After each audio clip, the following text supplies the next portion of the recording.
Welcome to the Time Management Podcast with me, your host, Abigail Barnes. I'm a productivity coach, global speaker, time management author, and award-winning entrepreneur on a mission to share the 888 formula with the world and to remind you that it's your time.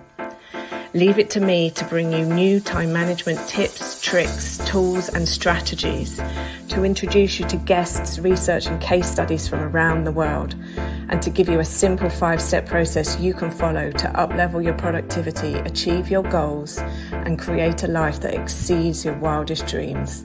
I'm so excited that you're here, so let's get started. Welcome to the show. It's you and me today. We are talking about the addiction to busy and how to let it go. And I am going to start from the outset. Confession time. I have been busy bee addict for almost all of my life. On this episode today, we're going to talk about 3 things: the belief that busy people are successful people. This has been my biggest thing to break through, to let go on my personal development journey so far. The second, we're going to talk about time freedom and how, when we let go of the addiction to busy, we can start looking at our life from a place of choices and not chores. And then thirdly, we're going to wrap this conversation up in a bow, looking a little bit deeper into perhaps the reasons why you feel like you need to be busy. Who are you trying to impress? And this is going to be your homework off the back of this episode. So buckle up. Let's get going. Let's dive in. First of all, I need to tell you a story here about where my busy people are successful people all started. So I am 8 years old. We have moved from a place called Derbyshire to London, my family. So we moved from a village to the big smoke. My mum needed to do something with myself and my 2 other siblings in the summer holidays. So age 8, she took us to Bank, the area in central London in the city. We were going to the Bank of England for a day trip. And before we went into the Bank of England, we had taken a little picnic lunch with us. So we sat on the benches outside the Royal Exchange, and I sat there eating my cheese sandwich, looking at the busy people rushing by in their suits. And at that age, I made a story in my head that they must be successful because they were busy, because they looked shiny, they looked amazing, and I want to be like one of them.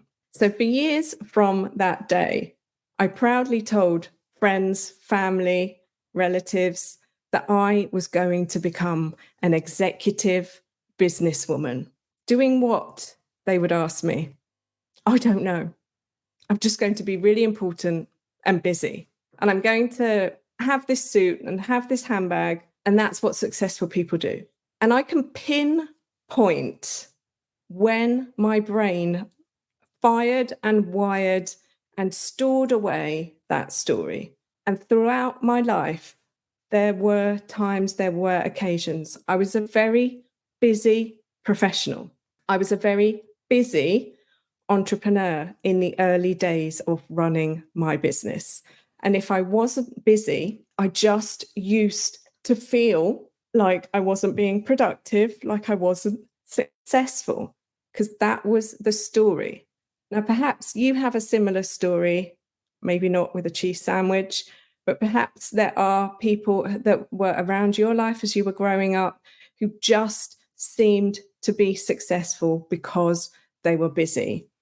And back in the day, 20 years ago, 30 years ago, the 80s, it really was a culture of busy, and you didn't leave before your boss left.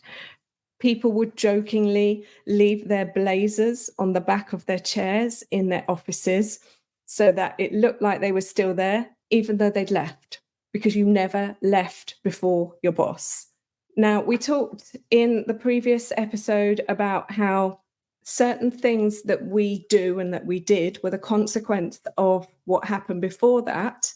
So the 80s were built off the back of the 40s, the 50s, the 60s, the war, coming out of the war, the global depression, and then rebuilding a world, rebuilding global economies. So there was a lot to do. So people needed to do the things in order to be able to rebuild. And it was like a race as different countries to rebuild as fast as possible. And then, as with all things in life, people competed with each other. And we started having conversations about productivity and how productive one country was versus another, what systems people could bring in, etc., etc. So that's where it came from. But now we know better, we can do better. Because busy people in this day and age are not successful people. People who manage their time, manage their tasks, master their activities, use all of the systems, processes, tools, people, everything that's out there right here, right now. People who use those things to buy back time are the successful people, which then leads our conversation onto the second point today: time freedom. So, would you like time freedom? Is my question to you. Ask yourself, would I like to have more time? Would I like time freedom? Second question, what does time freedom actually mean to you? Because there's lots of words and things that get bandied around in the world, in the personal development world, in the online world. Time freedom, financial freedom. But what does it actually mean to you? What does it look like? Because it's different to different people. Time freedom to one person might be that I can start work at 10 o'clock and I don't work on Fridays. Time freedom to another person might be I can work from wherever I want to in the world. Time freedom for another person might be I don't work anymore. I have people, I have teams, I have systems, and they all work and they run for me. And the money just comes because this is the process that I've put in place. And so last time we were talking about decision making, and today we're talking about how time freedom gives us choices, not the chores that we were so much used to. But the choices come from the decision making.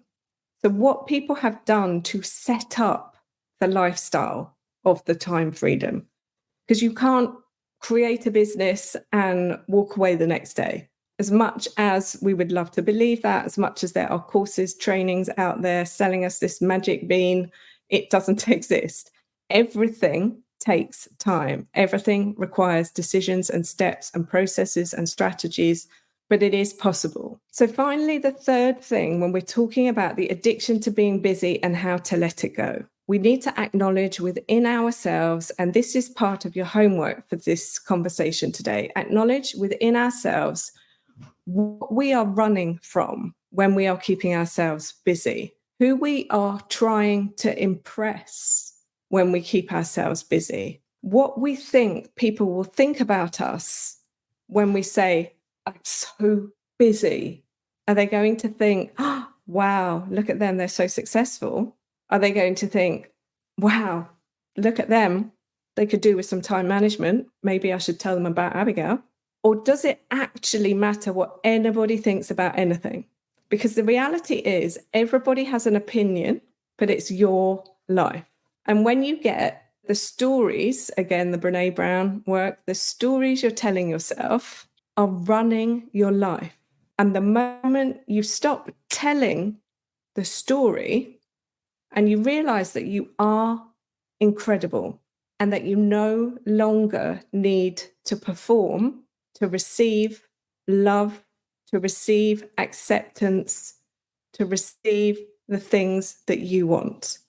That just because in the past you had to impress somebody with how hard you were working, how long you were working to receive those things, you are now the boss of you, and you can decide to give yourself the praise without driving yourself into burnout, into illness by being busy for the sake of being busy. So burnout and illness are the consequence of actions that are being taken on a daily basis. If you want different results, you will need to take different actions. And as we wrap up the conversation today, there's two things that I want to leave you with. First of all, the actions you take are creating the life you are experiencing, the lifestyle you have. They are also the journey. If you think about what you want, and if you just had it now, what will be the point of life? So the journey is your life. And the second thing I'm going to wrap today up with, this is the bow. When you can really get this, your success is inevitable. It's already done. It's already done like it's done, like it's done. Things are working out for you. So look around your life and start seeing the small pieces of proof that things are working out for you. And the more you notice them, the faster the bigger things can come. Remembering that the journey is your life. If you shortcut the journey, you're shortcutting your experience. You're receiving something without the journey, and the journey is where the joy comes. The journey is where the emotion is received. And that's not to say that experiencing things isn't a good thing. We don't always have to work hard to receive the things, because sometimes for some of us, the lesson of accepting without appearing to have worked hard is an incredibly valuable lesson to learn, an incredibly hard lesson to learn. How many times have you been given something and not valued it because you were given it, but you've earned it and you feel like you've earned it? So to learn that lesson is a game changer. So I've loved this conversation this week. I can't wait to hear what comes up for you. Let us know in the comments on whatever social platform you are listening to, and I look forward to seeing you again next time. Take care. Thank you so much for tuning into today's episode. If you loved what you heard, be sure to let me know by leaving a review so I can keep the good stuff coming. Come and say hi on Instagram at Success by Design Training, or visit my website, successbydesigntraining.com, or connect with me on LinkedIn. Just search Abigail Barnes. Until next time, don't forget, you are amazing and it's your time.